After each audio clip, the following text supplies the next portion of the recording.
AIIMS के social media में आप सभी का स्वागत है। आज हर्ष की बात है कि एम्स जम्मू के जो यहाँ पर एथिक्स कमेटी उनके चेयरमैन और जम्मू कश्मीर स्वास्थ्य विभाग में कई शानदार इतिहास बना चुके डॉक्टर राजेंद्र सिंह साहब, जो एक जाने माने चेस्ट स्पेशलिस्ट रहे हैं और साथ ही साथ गवर्नमेंट मेडिकल कॉलेज के प्रधानाचार्य भी रहे हैं, कई इतिहास बनाया। सबसे बड़ा इतिहास बनाया है, लंबे समय पहले सेवानिवृत्त हो चुके, आज भी उनका वही सम्मान है जो सारा। और सौभाग्य की बात उसमें ये हुई है, एम्स के आप यहाँ एथिक्स कमेटी के चेयरमैन हैं, हमें मौका मिला है आज उनका अनुभव आप तक साझा करने के लिए। डॉक्टर साहब बहुत बहुत धन्यवाद। एज एक अच्छे इंसान के नाते, एक एथिक्स जो कमेटी चेयरमैन एम्स हैं आप, और आपका अतीत के पन्ने एक एक में गिनने लगूं तो लगता समय यही समाप्त हो जाए। डॉक्टर राजेंद्र सिंह सर, आपका स्वागत करने ये जानना चाहूँगा दर्शकों के लिए, ओपीडी तैयार होने को है, इसका सब कुछ हो जाएगा। आपका सीम अनुभव है, पारखी नज़रें हैं, क्या अनुभव आपने पाया सर, और क्या फ़ायदा यहाँ न केवल जम्मू कश्मीर को लगते 5 दरियाओं की धरती के कुछ ज़िले, देवभूमि हिमाचल के कुछ ज़िले, उनको लाभ होगा, क्या होगा, दर्शक जानना चाहेंगे। कि ये जो एम्स हमारे स्टेट में आया है ये मोदी जी की देन है। उन्होंने एक बहुत सोच समझ के हमारी स्टेट में एम्स दिया है। इस स्टेट को ऐसे इंस्टीट्यूट की बहुत ज़रूरत थी, क्योंकि यहाँ पे प्राइवेट सेक्टर भी इतना डेवलप नहीं है, प्राइवेट हॉस्पिटल्स नहीं हैं। बड़े शहरों में तो दिल्ली या बाकी सिटीज़ में प्राइवेट हॉस्पिटल्स काफ़ी डेवलप हुए हैं। इवन हमारी नेबरिंग स्टेट जो है पंजाब, उसमें भी बहुत से प्राइवेट हॉस्पिटल हैं, और हमारे पेशेंट्स इतना लोड है, हमारा इमरजेंसीज़ बहुत हैं, और पूरी स्टेट में से जो पेशेंट्स हैं वो हम केटर नहीं कर सकते इतना लोड। तो ये पेशेंट्स हमारे बाहर जाते हैं प्राइवेट हॉस्पिटल्स में। और लेकिन ये एम्स के बनने से एक तो हमारा पेशेंट केयर बहुत इम्प्रूव हो जाएगी और एजुकेशन बहुत इम्प्रूव हो जाएगी, क्योंकि एम्स लेवल की जो एजुकेशन होगी उसमें रिसर्च वर्क भी होगा, उसमें पेशेंट केयर भी होगी, और डॉक्टर्स जो सिलेक्शन प्रोसेस इनके इतने स्ट्रिक्ट हैं कि ये जो नॉलेजेबल डॉक्टर्स हैं उन्हीं को लेते हैं। ये नहीं कि हर कोई इधर कोई सिफारिश से लग जाएगा या कुछ होगा। वो बड़ा ट्रांसपेरेंट इनका, ये हमारे जो डायरेक्टर साहब हैं वो खुद भी बड़े अपराइट एंड ऑनेस्ट पर्सन हैं, और उनका विजन बहुत है। यहाँ पे एम्स के जो डायरेक्टर हैं डॉक्टर साहब, डॉक्टर शक्ति गुप्ता जी, और इनको सारी वर्ल्ड घूमी हुई है। बाहर के इंस्टीट्यूशन बनाने में भी इनको एडवाइज़र बुलाया जाता था कंसल्टेशंस के लिए। इन्होंने भूटान में सारे हॉस्पिटल इन्होंने बनवाए हैं। तो ऐसा डायरेक्टर साहब का विजन बड़ी स्ट्रॉन्ग विजन है। इससे हमारा एम्स जो है वो बहुत अच्छा एक इंस्टीट्यूशन हमें मिलेगा। और ये रिक्वायरमेंट थी, ये अर्जेंट रिक्वायरमेंट थी हमारी स्टेट की कि ऐसा इंस्टीट्यूशन यहाँ इस्टेब्लिश किया जाए। और बड़ा सोच समझ के इन्होंने एक ओपन स्पेस में ऐसी जगह पे ये इंस्टीट्यूट बनाया है जहाँ पे मेडिकल फैसिलिटीज़ बहुत कम है उस एरिया में, और पेशेंट्स दूर दूर से यहाँ आया करेंगे। डॉक्टर राजेंद्र सिंह जी, एक हवा चल रही है पूरे देश में, मोदी है तो मुमकिन है। यहाँ भी हवा चली कि एम्स तभी बना कि son of the soil doctor शक्ति गुप्ता यहाँ हैं, और पहली बार आपने देखा इतिहास बना, एम्स 2 इकट्ठे अनाउंस किए गए। एम्स ये तो ओपीडी के लिए तैयार है, फिर पेशेंट्स के लिए तैयार है, और कश्मीर बन रहा है, समय लगेगा। तो क्या मानते हैं एक तरफ से मोदी है मुमकिन है, और एक तरफ से जो डॉक्टर शक्ति गुप्ता हैं उनके खातर ये हुआ, क्या इसमें भी काफ़ी सदाकत है? बिल्कुल ठीक बात कही आपने। मोदी साहब का डिसीजन जो है ये बड़ा प्रॉपर डिसीजन था, और वहाँ वो जो कहते हैं वो कर दिखाते हैं। इसलिए ये फंड्स की कोई कमी नहीं आई, बड़ा डे एंड नाइट काम चला वहाँ पे। वो कंस्ट्रक्शन कंपनीज भी उन्होंने दिल्ली से लाई जो वेल इक्विप्ड थी विद इक्विपमेंट, और वेरी फास्ट पेस पे ये एम्स की बिल्डिंग हमारी तैयार हो गई, और अब तो स्टार्ट भी हो गया, इनागोरेट भी कर गए मोदी साहब। और जो उन्होंने डॉक्टर शक्ति गुप्ता जी को चुना, जिनका सारी लाइफ का दिल्ली का एक्सपीरियंस है एम्स का, वो मेडिकल इंस्टीट्यूट में मेडिकल स्टूडेंट भी रहे, और डिफरेंट सेक्शंस में उन्होंने काम किया, और वहाँ की जो उन्होंने नॉलेज गेन की वो उन्होंने रियली इम्प्लीमेंट की। मैं डॉक्टर शक्ति गुप्ता जी से पर्सनली जानता हूँ, ये बहुत ही हार्ड वर्क करने वाले डॉक्टर हैं, और बहुत टाइम डिवोट करते हैं, और सिंसियरली एंड ऑनेस्टली ये काम करते हैं। डॉक्टर राजेंद्र सिंह साहब, इस एम्स विजयपुर जम्मू को एक और सौभाग्य मिला है, एथिक्स कमेटी का एक मुख्य रोल होता है और आप इस एथिक्स कमेटी के चेयरमैन भी हैं। बीइंग ए मीडिया वॉचडॉग, पहली जो मीटिंग हुई मैंने उसको बहुत मैन्युटली ऑब्जर्व किया। खुशी हुई कि आपने जो एक नया इतिहास सीडी हॉस्पिटल में दिया, फिर एज ए प्रिंसिपल डीन आपने दिया, वो इतिहास के पन्नों में दर्ज है। अब वो दर्ज नेक्स्ट जो आप करने जा रहे हैं, एम्स एथिक्स कमेटी के चेयरमैन हैं, उसका अनुभव दर्शकों से साझा करना चाहूँगा।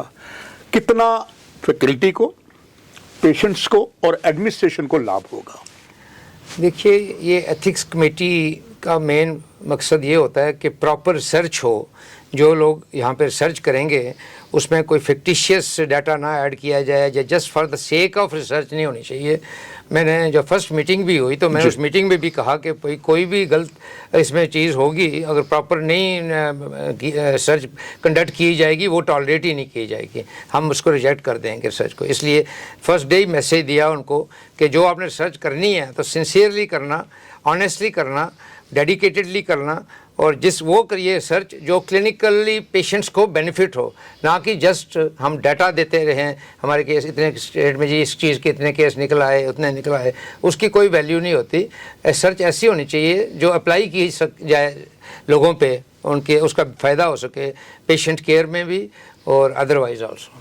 डॉक्टर राजेंद्र सिंह सर, खास करके जो आप सीडी हॉस्पिटल में आपने नया एक इतिहास बनाया चेस्ट डिजीज़ का, अभी भी चाहे लोग यहाँ से रिटायर हो चुके हैं, चाहे वो देश के किसी कोने में हैं, जब अभी चेस्ट की प्रॉब्लम होती है वो आपसे सीधा संपर्क करते हैं। आखिर में इसका राज क्या है, और साथ ही साथ आखिर में आपका एक संदेश सभी एम्स फैकल्टीज़ को, सभी डॉक्टर्स को जो आपके गॉडफादर मानते हैं, उन सभी के लिए आपका एक संदेश? देखिए, मैं ये समझता हूँ कि डॉक्टर उसी को बनना चाहिए जिसमें सेवा भाव हो। जो सेवा भाव ना हो तो वो बिज़नेस के लिए डॉक्टर नहीं बनना चाहिए। ठीक है, पैसा भी ज़रूरत होती है, सबको चाहिए पैसा, तो सेवा भाव होगा, निम्रता होगी, आप पेशेंट के साथ प्यार से बात करोगे तो आधी बीमारी तो उसी टाइम ख़त्म हो जाती है। उसके बाद उसको आप अपनी जो मेहनत करके अपनी नॉलेज गेन करते हैं तो उसको अप्लाई करिए पेशेंट पे, और प्रॉपर डायग्नोसिस हो और उनको प्रॉपर ट्रीटमेंट मिले। तो जब पेशेंट्स ठीक हो जाते हैं तो वो 10 लोगों को जाके कहते हैं कि आप जाओ जी वहाँ पे जाके दिखाओ, क्योंकि वहाँ पे हमें सेटिस्फेक्शन मिली है और हम ठीक हुए हैं वहाँ पे। तो that is the basic reason कि हम सीडी हॉस्पिटल में हमने काम किया है। मैं डे 1 से मतलब मैंने जो स्पेशलिटी चुनी थी ट्यूबरक्लोसिस एंड चेस्ट डिजीज़, जिसमें कोई भी नहीं जाता था, क्योंकि ट्यूबरक्लोसिस को कोई सब पुअर मैन्स डिजीज़ समझी जाती थी जी। तो हमने इसमें एमडी की अमृतसर से। वहाँ पे भी जो हमारे गॉडफादर थे वो एक बड़ा ऑनेस्ट और देवता स्वरूप इंसान थे, डॉक्टर जी.एल. भाटिया जी, जिनके ब्रदर रघुनंदन लाल भाटिया होते थे, कांग्रेस के एमपी भी रहे हैं। तो रॉयल फैमिली के वो हैं, मेंबर थे वो अमृतसर से। तो उनसे जो हमने सीखा हमने वही फॉलो किया और वही इम्प्लीमेंट करने की कोशिश की। तो पुअर पेशेंट्स की, अब किसी को प्रॉब्लम रात को भी हो जाती थी यहाँ पे, तो हम उसी टाइम भाग के अपने घर से आके उनको देखते थे। ये नहीं कि उसको at the mercy of others छोड़ दो, मरता है तो मरने दो, कोई बात नहीं, कौन पूछेगा, गरीब आदमी है।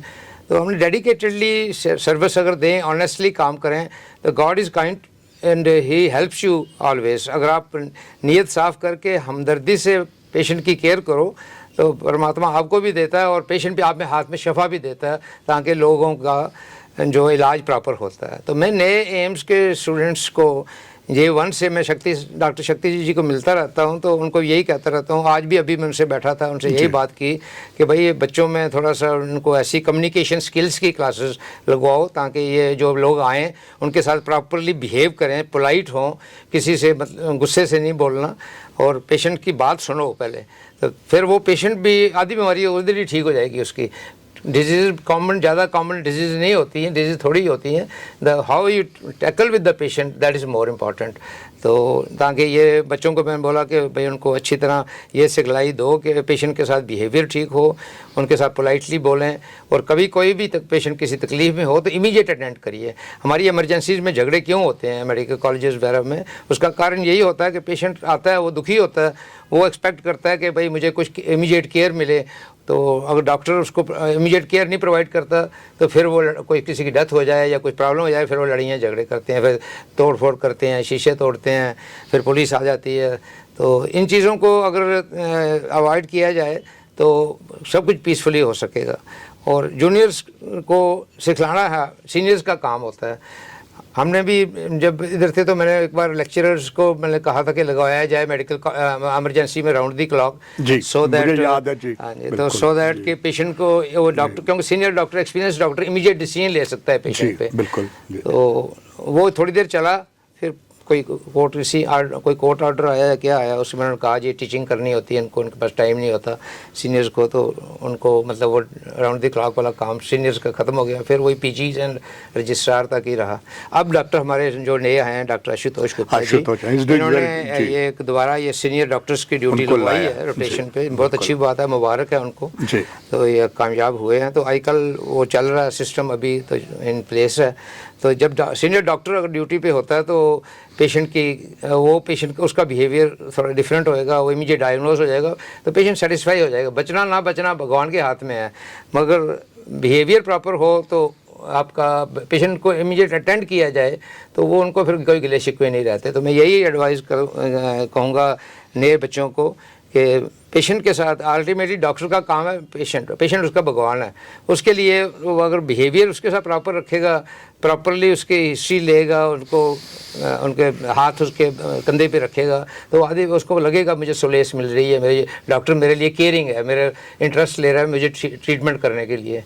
तो उससे हम अपने इंस्टीट्यूशन में एक तो झगड़े अवॉइड कर सकते हैं और एक पेशेंट की ट्रीटमेंट हो सकती है ठीक, और उनका नाम भी ऊंचा होगा, और आगे कल वो प्रैक्टिस करेंगे तो उनका अच्छा नाम होगा, उनकी प्रैक्टिस भी अच्छी होगी कि ये डॉक्टर जो है पेशेंट की केयर करता है, तो हाँ चलो इनको दिखाते हैं। डॉक्टर राजेंद्र सिंह साहब, आपकी बातों से प्रमाण हो गया कि जो आपके पद चिन्हों पर आज भी गवर्नमेंट मेडिकल कॉलेज में चल रहे हैं, उसमें से जिस शख्सियत का नाम लिया जो अभी हैं, उन्होंने साबित कर दिया, जो आपने प्रथा चलाई थी बीच में डगमगा गई थी वो चल पड़ी है। उनको भी शुभकामनाएं, क्योंकि आपके मार्गदर्शन पर चले, और बड़ा सौभाग्य डॉक्टर शक्ति गुप्ता जी का है। एम्स के यहाँ पर एथिक्स कमेटी का सर्वा है, आपकी छत्र छाया से ये एम्स फले फूलेगा। ना केवल डॉक्टर साहब आप जानते हैं, ना केवल जम्मू कश्मीर को, लद्दाख को, 5 दरियाओं धरती के कुछ जिलों को और हिमाचल देवभूमियों को भी फ़ायदा होगा। महत्वपूर्ण जानकारियाँ आपने दिए, और मेरे लिए भी सौभाग्य की बात है कि आप जैसी शख्सियत से रूबरू होकर अच्छी चीज़ें जनता तक लानी। आपका धन्यवाद। दर्शकों, आपसे भी इजाज़त, नमस्कार। Thank you.